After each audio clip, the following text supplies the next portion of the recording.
نحمده ونصلي ونسلم على رسوله الكريم أما بعد فأعوذ بالله من الشيطان الرجيم بسم الله الرحمن الرحيم الحمد لله رب العالمين الحمد لله رب العالمين والصلاة والسلام على سيد الأنبياء والمرسلين إمام الأتقياء شفيع المذنبين حبيب رب العالمين سيدنا ومولانا محمد وعلى آله الطيبين الطاهرين وأصحابه أجمعين۔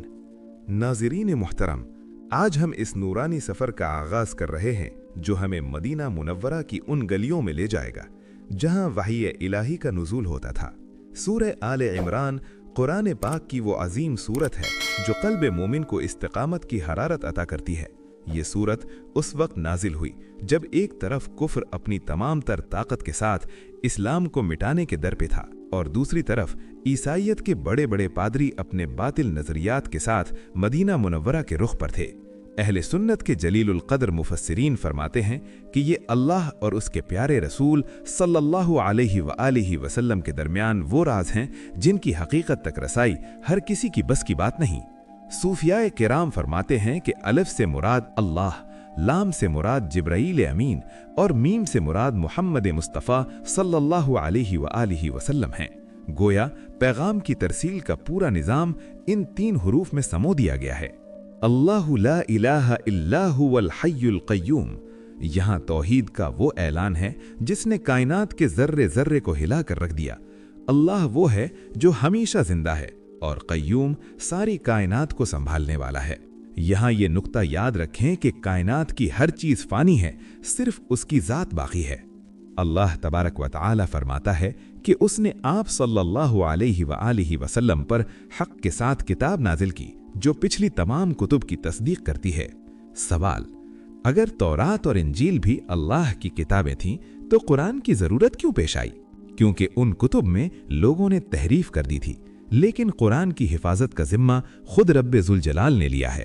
اسے فرقان کہا گیا، یعنی وہ ترازو جو سچ اور جھوٹ کو الگ کر دے۔ لیکن ٹھہریے، یہاں ایک بہت بڑا سوال پیدا ہوتا ہے۔ اگر اللہ تعالیٰ نے اس کمال کے ساتھ سچائی کو واضح کر دیا تھا تو پھر مدینہ منورہ میں موجود وہ پڑھے لکھے لوگ جو پچھلی کتابوں کے ماہر تھے، وہ نبی کریم صلی اللہ علیہ وآلہ وسلم کے دشمن کیوں بن گئے؟ اور وہ کون سا ایسا راز ہے جو سورہ آل عمران کی ابتدائی آیات میں چھپا ہے جسے سن کر نجران کے 60 پادریوں کے ہوش اڑ گئے تھے؟ کیا وہ واقعی عیسیٰ علیہ السلام کو خدا مانتے تھے یا ان کے دلوں میں کچھ اور تھا؟ اس حیران کن واقعے کی تفصیل ہم اگلے حصے میں دیکھیں گے، مگر اس سے پہلے ہمیں یہ جاننا ہوگا کہ اللہ نے انسان کی ماں کے پیٹ میں تخلیق کا وہ کون سا راز بتایا ہے جو آج کی سائنس اب دریافت کر رہی ہیں۔ هو الذی یصورکم فی الارحام کیف یشاء۔ اس آیت میں اللہ تعالی نے اپنی قدرت کاملہ کا ذکر کیا ہے۔ جب بچہ ماں کے پیٹ کے 3 اندھیروں میں ہوتا ہے، وہاں کوئی برش، کوئی رنگ، کوئی کیمرہ نہیں ہوتا، مگر میرا رب اسے ایسی صورت عطا کرتا ہے جو دنیا میں کسی دوسرے سے نہیں ملتی۔ یہاں اللہ کی قدرت کا یہ بیان ان عیسائیوں کو جواب تھا جو عیسیٰ علیہ السلام کو معاذ اللہ اللہ کا بیٹا کہتے تھے۔ اللہ فرماتا ہے کہ جو خود ماں کے پیٹ میں پل کر صورت اختیار کرے وہ الہ کیسے ہو سکتا ہے؟ یہ وہ مقام ہے جہاں بڑے بڑے عالم ٹھوکر کھا جاتے ہیں۔ آیات محکمات جن کا مطلب صاف اور واضح ہے، جیسے نماز، روزہ، توحید۔ آیات متشابہات جن کی حقیقت اللہ کے سوا کوئی نہیں جانتا یا وہ لوگ جانتے ہیں جو علم میں راسخ ہیں۔ صوفیاء کرام فرماتے ہیں کہ یہاں سے ہمیں ادب کا سبق ملتا ہے۔ جن باتوں کی سمجھ نہ آئے وہاں اپنی عقل لڑانے کے بجائے سر تسلیم خم کر دینا ہی ایمان ہے۔ جن کے دلوں میں کجی ہوتی ہے وہ متشابہات کے پیچھے پڑ کر فتنے پیدا کرتے ہیں۔ پہلے حصے کا اختتام ہمیں ایک ایسے موڑ پر لے آیا ہے جہاں علم اور عقل کی سرحدیں ختم ہوتی ہیں، لیکن اب ہم داخل ہو رہے ہیں اس کہانی میں جو ایک بنجر کوکھ سے شروع ہوئی اور آسمان کے ستاروں تک پہنچی۔ اگلے حصے میں ہم دیکھیں گے کہ آل عمران کون تھے، وہ کون سی عورت تھی جس نے اللہ سے ایک ایسی منت مانی جو رہتی دنیا تک مثال بن گئی، اور وہ محراب مریم کا کیا واقعہ تھا جہاں بے موسم کے پھل آتے تھے۔ کیا آپ جانتے ہیں کہ حضرت مریم علیہ السلام کی پیدائش پر شیطان کیوں رویا تھا؟ یہ سب اور بہت کچھ اگلے حصے میں۔ इन्नल्लाह अस्तफ़ा आदम व नूह व आल इब्राहीम व आल इमरान अलल आलमीन। मोहतरम, अब हम इस नूरानी तस्किरे में दाखिल हो रहे हैं जहां से इस सूरत का नाम आले इमरान मंसूब है। अल्लाह तबारक व तआला ने कायनात के तमाम इंसानों में से कुछ खानदानों को चुन लिया। हज़रत आदम अलैहिस्सलाम, हज़रत नूह अलैहिस्सलाम, आले इब्राहीम और आले इमरान। इमरान कौन थे? मुफस्सरीन किराम फरमाते हैं कि ये हज़रत मरियम अलैहिस्सलाम के वालिद माजिद थे, जो अपने वक्त के बहुत बड़े आबिद ज़ाहिद थे। यहाँ से मालूम हुआ कि अल्लाह पाक बाज़ ख़ानदानों को अपनी ख़ास रहमत के लिए मुंतखब फरमा लेता है और ये इंतखाब उनकी नस्लों में खैर व बरकत का बाइस बनता है। हज़रत मरियम अलैहिस्सलाम की वालिदा की नज़र जब इमरान की अहलिया यानी हज़रत हन्ना उम्मीद से थीं, तो उन्होंने बारगाह इलाही में एक अजीब व गरीब अर्ज़ की कि ए मेरे रब, जो मेरे पेट में है मैं उसे तेरे नाम पर आज़ाद करने की नज़र मानती हूँ, यानी वो तेरी इबादत और तेरे घर की खिदमत के लिए वक्फ होगा। उनका ख्याल था कि बेटा पैदा होगा, लेकिन जब बेटी पैदा हुई तो वो हैरान हुई, मगर अल्लाह पाक ने फरमाया कि जो बेटी मैंने दी है वो उस बेटे से कहीं बेहतर है जिसकी तुम तमन्ना कर रही थी। हदीस मुबारक में आता है कि जब भी कोई बच्चा पैदा होता है तो शैतान उसे छूता है जिससे वो रोता है, मगर अल्लाह ने हज़रत मरियम अलैहिस्सलाम और उनके बेटे हज़रत ईसा अलैहिस्सलाम को शैतान के छूने से महफूज रखा। ये उनके तक़वा और उनकी वालिदा की दुआ का असर था। लेकिन एक मासूम बच्ची हैकल सुलेमानी की खिदमत कैसे करेगी जहां सिर्फ मर्दों का दाखला था? और वो कौन सा ऐसा वाक़या पेश आया जब हज़रत मरियम अलैहिस्सलाम की किफ़ालत के लिए बैतुल मुक़द्दस के बड़े बड़े उलमा और अंबिया के दरमियान झगड़ा हो गया, यहाँ तक कि नौबत क़ुरआ अंदाज़ी तक पहुँच गई। क्या एक कलम दरिया के बहाव के खिलाफ तैर कर किसी की किस्मत का फैसला कर सकता है? इस मुजज़े की तफसील बस थोड़ी देर में। हज़रत मरियम अलैहिस्सलाम की परवरिश हज़रत ज़िक्रिया अलैहिस्सलाम के सुपुर्द हुई। उन्होंने हज़रत मरियम अलैहिस्सलाम के लिए मस्जिद में एक अलहदा हुजरा यानी मेहराब बना लिया। जब कभी हज़रत ज़िक्रिया अलैहिस्सलाम मेहराब में दाखिल होते तो वहाँ ऐसे फल देखते जो उस मौसम के होते ही नहीं थे। गर्मियों में सर्दियों के फल और सर्दियों में गर्मियों के फल। हज़रत ज़िक्रिया अलैहिस्सलाम ने पूछा कि ए मरियम, ये तेरे पास कहाँ से आए? उन्होंने जवाब दिया, हुआ मिन इंदिल्लाह, ये अल्लाह की तरफ से हैं। यहाँ से करामात औलिया साबित होती हैं। इमाम फ़खरुद्दीन राज़ी रहमतुल्लाह अलैह फरमाते हैं कि ये आयत इस बात की दलील है कि अल्लाह के नेक बंदों को अल्लाह बिना मांगे भी अता फरमाता है। जब हज़रत ज़िक्रिया अलैहिस्सलाम ने मरियम के मौजिज़ात देखे तो उनके दिल में भी तड़प पैदा हुई। उनका अपना बुढ़ापा था, हड्डियाँ कमज़ोर हो चुकी थीं, बीवी बांझ थीं, मगर उनका ईमान था कि जो रब मरियम को बेमौसम फल दे सकता है वो मुझे बुढ़ापे में औलाद भी दे सकता है। वो अभी नमाज में खड़े ही थे कि फरिश्तों ने आवाज़ दी कि ए ज़िक्रिया, अल्लाह तुझे याह्या की खुशखबरी देता है। अल्लाह के यहाँ देर है, अंधेर नहीं। जब बंदा खुलूस दिल से पुकारता है तो नामुमकिन भी मुमकिन हो जाता है। एक तरफ बुढ़ापे में औलाद की खुशखबरी थी तो दूसरी तरफ कायनात का सबसे बड़ा मौजिज़ा होने वाला था, एक ऐसी हस्ती की आमद जिसका बाप नहीं होगा। हज़रत मरियम अलैहिस्सलाम के पास जब जिब्राईल अमीन एक इंसानी शक्ल में तशरीफ़ लाए तो उन पर क्या गुजरी? वो क्या लम्हा था जब मरियम अलैहिस्सलाम ने घबराकर अल्लाह की पनाह मांगी? और फिर वो कौन सा कलिमा था जिसने रूह इल्लाह को उनके बतन में मुंतकिल कर दिया? इस अज़ीमुश्शान वाक़े और इसके बाद होने वाले दुनिया के सबसे बड़े मुनाजरे की तफसील देखिए हिस्सा सालिम में। तो दोस्तों, ये थे असद जो आपको वीडियो के पहले हिस्सों के बारे में बता रहे थे। अब जानते हैं अब्बास से अगले हिस्से के बारे में। कहीं मत जाइए और जुड़े रहें हमारे साथ। इस क़ालतिल मलाइकतु या मरियमु इन्नल्लाहा युबश्शिरुकी बिकलिमतिम मिन्हु इस्मुहुल मसीहु ईसा इब्नु मरियमा वजीहन फिद दुनिया वल आखिरती व मिनल मुक़र्रबीन। नाज़रीन मोहतरम, अब हम तारीख़ इंसानी के उस मोड़ पर खड़े हैं जहां अक्ल दंग रह जाती है। हज़रत मरियम अलैहिस्सलाम अपनी इबादत में मसरूफ़ थीं कि अचानक उनके सामने एक मुकम्मल इंसान की शक्ल में फरिश्ता नमूदार हुआ। एक पाक दामन खातून का एक अजनबी को अपने हुजरे में देखकर घबरा जाना फितरी था। उन्होंने फौरन कहा, मैं तुझसे रहमान की पनाह मांगती हूँ। ये उनके तकवा की इंतहा थी। जिब्राइल अमीन ने अर्ज की, मैं तो तुम्हारे रब का भेजा हुआ कासिद हूँ ताकि तुम्हें एक पाकीज़ा बेटे की खुशखबरी दूं। यहाँ से साबित हुआ कि अल्लाह के मुकर्रब फरिश्ते और अंबिया बुशरी लिबादे में भी तशरीफ लाते हैं, मगर उनकी हकीकत नूरी होती है। बिन बाप के विलादत और एतराजात का जवाब। जब हजरत मरियम अलैहिस्सलाम ने हैरत से पूछा कि मेरे यहाँ बेटा कैसे होगा जबकि मुझे किसी इंसान ने छुआ तक नहीं, तो अल्लाह ने वो जुमला इरशाद फरमाया जो हर नामुमकिन को मुमकिन बना देता है। कज़ालिकल्लाहु यख़्लुक़ु मा यशाअ। अल्लाह ने हजरत आदम अलैहिस्सलाम को बगैर माँ बाप के पैदा किया, हजरत हव्वा को बगैर माँ के पैदा किया और हजरत ईसा अलैहिस्सलाम को बगैर बाप के पैदा करके ये साबित कर दिया कि वो असबाब का मोहताज नहीं है। हजरत ईसा अलैहिस्सलाम को कलिमतुल्लाह कहा जाता है क्योंकि वो अल्लाह के एक हुक्म कुन हो जा से पैदा हुए थे। लेकिन जरा सोचिए, जब हजरत मरियम अलैहिस्सलाम इस मासूम बच्चे को गोद में लेकर अपनी कौम की तरफ लौटी तो उन लोगों ने क्या तूफान खड़ा किया होगा। वो कौम जो पहले ही उनकी पाक दामनी पर हर्फ उठाने के बहाने ढूंढ रही थी, उन्होंने क्या क्या इल्जामात लगाए। और वो कौन सा ऐसा लम्हा था जब एक चंद दिन के बच्चे ने माँ की गोद से वो तकरीर की जिसने पूरे मजमे को साकित कर दिया। क्या मरियम अलैहिस्सलाम को बोलने की जरूरत पड़ी या अल्लाह ने खुद उनकी वकालत की? जानिए इस हैरत अंगेज वाक़े की तफसील अब से चंद मिनट बाद। गोद में कलाम और हजरत ईसा अलैहिस्सलाम के मौजज़ात। जब कौम ने ताने दिए तो हजरत मरियम अलैहिस्सलाम ने बच्चे की तरफ इशारा कर दिया। लोग कहने लगे, हम इससे कैसे बात करें जो अभी पालने में है। इसी वक्त हजरत ईसा अलैहिस्सलाम पुकार उठे, इन्नी अब्दुल्लाही, बेशक मैं अल्लाह का बंदा हूँ। गौर कीजिए, हजरत ईसा अलैहिस्सलाम ने सबसे पहले अपनी उबूदियत यानी बंदा होने का ऐलान किया ताकि मुस्तकबिल में लोग उन्हें खुदा न बना लें। उन्होंने बताया कि अल्लाह ने उन्हें किताब दी और नबी बनाया। मौजज़ात की फहरिस्त, मिट्टी से परिंदा बनाना और उसमें फूंक मारकर जिंदा कर देना, पैदाइशी अंधों को बीनाई देना और मुर्दों को अल्लाह के हुक्म से जिंदा करना। ये सब मौजज़ात इसलिए थे ताकि लोग अल्लाह की कुदरत को पहचानें। सूरे आले इमरान की 60 से ज़ायद आयात नजरान के ईसाइयों के बारे में नाजिल हुईं। उनका एक बड़ा वफ्द जिसमें उनके बड़े पादरी आकिब और सैयद शामिल थे, मदीना मुनव्वरा आया। उन्होंने नबी करीम सल्लल्लाहु अलैहि वसल्लम से बहस की कि ईसा अलैहिस्सलाम खुदा के बेटे हैं।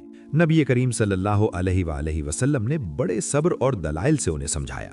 अल्लाह ने फरमाया, इन्ना मसला ईसा इंदल्लाहि का मसली आदमा, यानी अगर बिन बाप के होने से कोई खुदा का बेटा बन जाता है तो आदम अलैहिस्सलाम तो माँ और बाप दोनों के बगैर थे, वो तो ज्यादा हकदार ठहरते। इस लाजवाब दलील ने ईसाइयों को खामोश कर दिया। बहस और दलाइल खत्म हो चुके थे मगर ईसाई पादरी अपनी जिद पर अड़े हुए थे। तब अल्लाह पाक ने अपने महबूब सल्लल्लाहु अलैहि वसल्लम को वो हुक्म दिया जिसने तारीख में एक लर्ज़ाखेज़ बाप का इजाफा कर दिया। इसे मुबाहला कहते हैं। नबी करीम सल्लल्लाहु अलैहि वसल्लम ने फरमाया, अपने बेटों को लाओ, अपनी औरतों को लाओ और तुम खुद भी आओ, फिर हम अल्लाह की लानत भेजें झूठों पर। क्या आप जानते हैं कि जब नबी करीम सल्लल्लाहु अलैहि वसल्लम सैयदा फातिमा, इमाम हसन, इमाम हुसैन और मौला अली अलैहिमुस्सलाम को लेकर निकले तो ईसाई पादरियों ने क्या देखा? उन्होंने मुबाहला करने से इनकार क्यों कर दिया और उनके बड़े पादरी ने अपने साथियों से क्या कहा था? ये वो ईमान अफरोज वाक़या है जो हम हिस्सा चहारों में देखेंगे, जहां अब रुख मुड़ेगा मैदान जंग की तरफ। ग़ज़वा उहद की दास्तान। बिस्मिल्लाहिर्रहमानिर्रहीम। फमन हाज्जक फीही मिन बादि मा जाअक मिनल इल्म फकुल तआलौ नदउ अबनाअना व अबनाअकुम व निसाअना व निसाअकुम व अनफुसना व अनफुसकुम सुम्मा नब्तहिल फनजअल लअनतल्लाहि अलल काज़िबीन। नाज़रीन मोहतरम, ये वो मकाम है जहां हक और बातिल के दरमियान आखिरी फैसला होना था। नजरान के ईसाई दलाइल में हार चुके थे मगर जिद पर कायम थे। तब अल्लाह ने हुक्म दिया कि मुबाहला किया जाए। खुरूज मुस्तफ़ा रिवायात में आता है कि नबी करीम सल्लल्लाहु अलैहि वसल्लम इस शान से निकले कि आपकी गोद में इमाम हुसैन थे, हाथ इमाम हसन ने थामे रखा था, पीछे सैयदा कायनात फातिमतुज़ ज़हरा और उनके पीछे मौला अली शेर खुदा रदियल्लाहु अन्हुम अजमाइन थे। जब ईसाइयों ने सबसे बड़े पादरी ने इन नूरानी चेहरों को देखा तो अपने साथियों से कहा कि ए नुसरानियों, मैं ऐसे चेहरे देख रहा हूँ कि अगर ये अल्लाह से दुआ करें कि पहाड़ अपनी जगह से हट जाए तो अल्लाह उनकी खातिर पहाड़ को हटा देगा। इनसे मुबाहिला न करना वरना क़यामत तक रूए ज़मीन पर एक ईसाई बाकी नहीं बचेगा। ईसाइयों ने मुबाहिले से तौबा की और जिज़िया देना कबूल किया।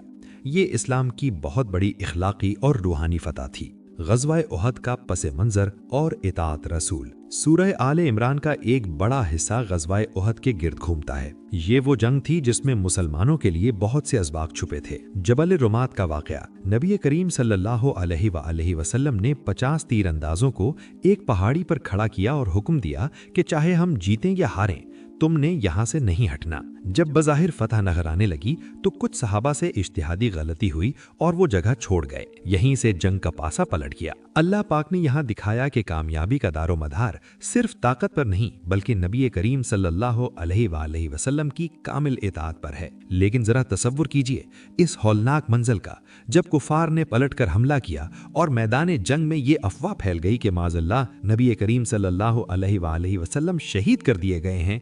इस लम्हे सहाबा के दिलों पर क्या गुजरी होगी। वो कौन से जानिसार थे जो ढाल बनकर आप सल्लल्लाहु अलैहि वसल्लम के सामने खड़े हो गए। वो कौन सी खातून सहाबिया थीं जिन्होंने तन्हे तन्हा कई काफिरों को पीछे धकेल दिया। ओहद की घाटियों में छिपा वो राज क्या था जिसने मुसलमानों को टूटने से बचा लिया। इस लर्ज़खेज़ दास्तान का हगलबाब आपके रोंगटे खड़े कर देगा। इश्क व मस्ती के वो लम्हात, दिफाए मुस्तफ़ा। जब अफरा तफरी फैली तो चंद जानिसारों ने अपनी जान की परवाह किए बगैर नबी करीम सल्लल्लाहु अलैहि वसल्लम के गिर्द घेरा डाल लिया। हजरत अबू दज्जाना रदियल्लाहु अन्हु वो आप सल्लल्लाहु अलैहि वसल्लम पर झुक गए। तीर उनकी पीठ पर लग रहे थे मगर वो हिले नहीं। हजरत तलहा रदियल्लाहु अन्हु उन्होंने अपने हाथ पर तीर रोके, यहाँ तक कि उनका हाथ शल हो गया। नबी करीम सल्लल्लाहु अलैहि वसल्लम का सब्र, आपके दंदाने मुबारक शहीद हुए, चेहरा अनवर जख्मी हुआ मगर आपकी जबान पर दुआ थी, ऐ अल्लाह मेरी कौम को हिदायत दे क्योंकि ये जानते नहीं हैं। अल्लाह ने फरमाया कि अगर तुम सच्चे मोमिन हो तो तुम ही गालिब रहोगे। शिकस्त आर्जी थी ताकि मुनाफिकीन और मुखलिसीन अलग हो जाएं। शुहदाए ओहद का मकाम और हयात जाविदानी, वला तहसबुन्नल्लज़ीना क़ुतिलू फ़ी सबीलिल्लाहि अमवाता। अल्लाह ने इन आयात में वाज़े कर दिया कि जो अल्लाह की राह में मारे जाएं उन्हें मुर्दा न कहो, वो जिंदा हैं और अपने रब के पास से रिस्क पाते हैं। सैयदुश शुहदा हजरत अमीर हमज़ा रदियल्लाहु अन्हु की शहादत और उनके मुतला किए जाने पर नबी करीम सल्लल्लाहु अलैहि वसल्लम का गम और फिर अल्लाह की तसल्ली। रूहानी पैगाम, मौत मोमिन के लिए फना नहीं बल्कि बका है। ओहद के शुहदा की खुशबू आज भी ईमान वालों के मशामे जां को मुअत्तर करती है। जंग खत्म हो गई, जख्म अभी ताज़ा थे, लेकिन सूरह आले इमरान के आखिरी हिस्से में अल्लाह पाक ने कायनात के ऐसे सरबस्तर रज़ों से पर्दा उठाया है जिन्हें सुनकर नबी करीम सल्लल्लाहु अलैहि वसल्लम की आंखों से आंसू जारी हो जाते हैं। वो उलुल अलबाब कौन है? कायनात की तख्लीक में गौर व फिक्र करने वालों के लिए क्या जज़ा है और इस सूरत का वो आखिरी वजीफा क्या है जो हर मुश्किल का हल है। वीडियो के आखिरी और 5वें हिस्से में हम देखेंगे कि कैसे ये सूरत एक अजीम उश्शान दुआ पर खत्म होती है जो अर्श इलाही को हिला देती है। इस आखिरी हिस्से को मिस ना कीजिएगा क्योंकि इसमें आपकी जिंदगी बदल देने वाला पैगाम है। तो दोस्तों ये थे अब्बास, अब बारी है अली की। वीडियो का बकिया हिस्सा जानते हैं अली से। परेशान नहीं होना और जुड़े रहना है हमारे साथ। बिस्मिल्लाहिर्रहमानिर्रहीम। इन्ना फी खल्क़िस समावाति वल अर्दि वख्तिलाफिल लैलि वन नहारि लआयातिल लिउलिल अलबाब अल्लज़ीना यज़्कुरूनल्लाहा क़ियामन व क़ुऊदन व अला जुनूबिहिम व यतफ़क्करून फी खल्क़िस समावाति वल अर्द रब्बना मा खलक़्त हाज़ा बातिलन सुब्हानका फ़क़िना अज़ाबन नार। नाज़रीन मोहतरम, अब हम सूरह आले इमरान के इस मकाम पर पहुंच चुके हैं जिसे सुनकर कायनात के सरदार हुजूर रहमत आलम सल्लल्लाहु अलैहि वसल्लम रातों को तड़प उठते थे। हज़रत बिलाल रज़ियल्लाहु अन्हु जब फजर की आज़ान के लिए हाजिर हुए तो देखा कि नबी करीम सल्लल्लाहु अलैहि वसल्लम रो रहे हैं। पूछा, या रसूल अल्लाह सल्लल्लाहु अलैहि वसल्लम आप क्यों रो रहे हैं जबकि अल्लाह ने आपके सदक़े सबकी मग़फ़िरत फरमा दी है। आप सल्लल्लाहु अलैहि वसल्लम ने फरमाया, ए बिलाल, आज मुझ पर वो आयात नाजिल हुई हैं कि हलाकत है उस शख्स के लिए जो इन्हें पढ़े और इनमें गौर व फिक्र ना करे। अक्ल वाले कौन हैं? कुरान कहता है कि अक्ल वाले वो हैं जो उठते बैठते और लेटते हर हाल में अल्लाह का जिक्र करते हैं और ज़मीन व आसमान के तख्लीक में गौर करते हैं। सूफियाना नुक्ता, सूफिया कराम फरमाते हैं कि कायनात का ज़र्रा ज़र्रा अल्लाह की कुदरत का आईना है। जब बंदा एक पत्ते की हरकत या सितारे की गर्दिश को देखता है तो उसकी ज़बान से बेइख्तियार निकलता है, ए हमारे रब, तूने ये सब बेमकसद पैदा नहीं किया। तौबा का दरवाज़ा और बख्शिश की उम्मीद। इस हिस्से में अल्लाह ताला ने मुसलमानों को हिम्मत दिलाई है कि अगर तुमसे कोई गलती हो जाए, जैसा कि ओहद के मैदान में कुछ सहाबा से हुई, तो मायूस ना होना। बख्शिश की दौड़, वसारिउ इला मग़फ़िरतिम मिन रब्बिकुम, दौड़ो अपने रब की बख्शिश की तरफ। अल्लाह पाक को वो गुनहगार पसंद है जो तौबा करके उसकी तरफ पलट आए। यहाँ उन लोगों का जिक्र है जो गुस्से को पी जाते हैं और लोगों को मुआफ़ कर देते हैं। अल्लाह ऐसे मुहसिनीन से मोहब्बत फरमाता है। کائنات کی نشانیوں پر غور ہو گیا، بخشش کا وعدہ بھی ہو گیا، لیکن کیا آپ جانتے ہیں کہ سورہ آل عمران کی وہ کون سی 5 دعائیں ہیں جنہیں عرش کی چابیاں کہا جاتا ہے؟ وہ دعائیں جن کا آغاز ربنا سے ہوتا ہے اور جنہیں پڑھنے کے بعد اللہ تعالیٰ فرماتا ہے میں نے تمہاری دعا قبول کر لی۔ ان دعاؤں میں وہ کون سا ایسا پوشیدہ راز ہے جو کہ ایک انسان کو دنیا کے فتنوں سے نکال کر اللہ کی پناہ میں لے آتا ہے؟ اس آخری راز سے پردہ اٹھنے والا ہے ویڈیو کے بالکل اختتام پر۔ 5 ربنا اور ان کی تاثیر۔ سورہ آل عمران کے آخری رکوع میں 5 مرتبہ ربنا کہہ کر پکارا گیا ہے۔ پہلا ربنا عذاب نار سے بچنے کی التجا، دوسرا ربنا رسوائی سے بچنے کی التجا، تیسرا ربنا ایمان کی پکار پر لبیک کہنا، چوتھا ربنا گناہوں کی معافی اور ابرار یعنی نیک لوگوں کے ساتھ موت کی دعا، پانچواں ربنا قیامت کے دن کی رسوائی سے پناہ۔ خوشخبری، جیسے ہی یہ دعائیں ختم ہوتی ہیں اللہ فرماتا ہے فاستجاب لہم ربہم، پس ان کے رب نے ان کی دعا قبول فرما لی۔ مفسرین فرماتے ہیں کہ یہ آیات آداب دعا سکھاتی ہیں، پہلے اللہ کی عظمت کا بیان، پھر اپنی عاجزی کا اعتراف اور پھر سوال، صبر اور استقامت۔ سورہ کا اختتام ایک ایسی آیت پر ہوتا ہے جو پوری سورت کا نچوڑ ہے، یا ایھا الذین آمنوا اصبروا والصابروا والرابطوا واتقوا اللہ لعلکم تفلحون۔ صبر، اپنے نفس پر قابو پانا، مصابرت، دشمن کے مقابلے میں ڈٹ جانا، مرابطت، سرحدوں کی حفاظت کرنا یا اپنی نمازوں اور ایمان کی حفاظت کرنا، تقوی، اللہ کا ڈر دل میں رکھنا۔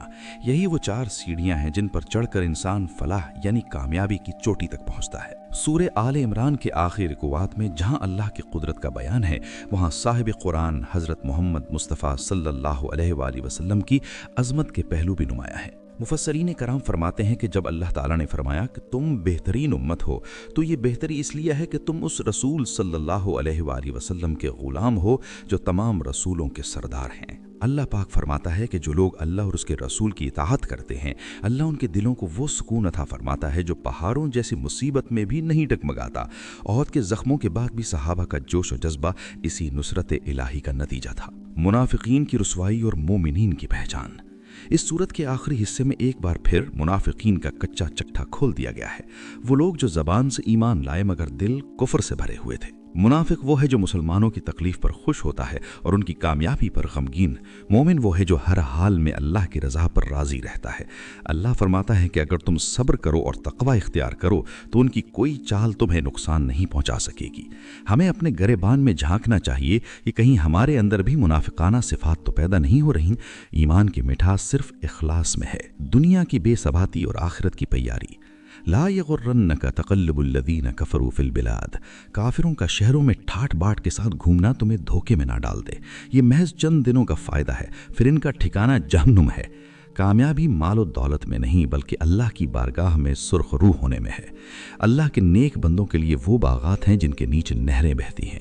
غور و فکر کی وسعتیں، تفکر فی الاشیاء۔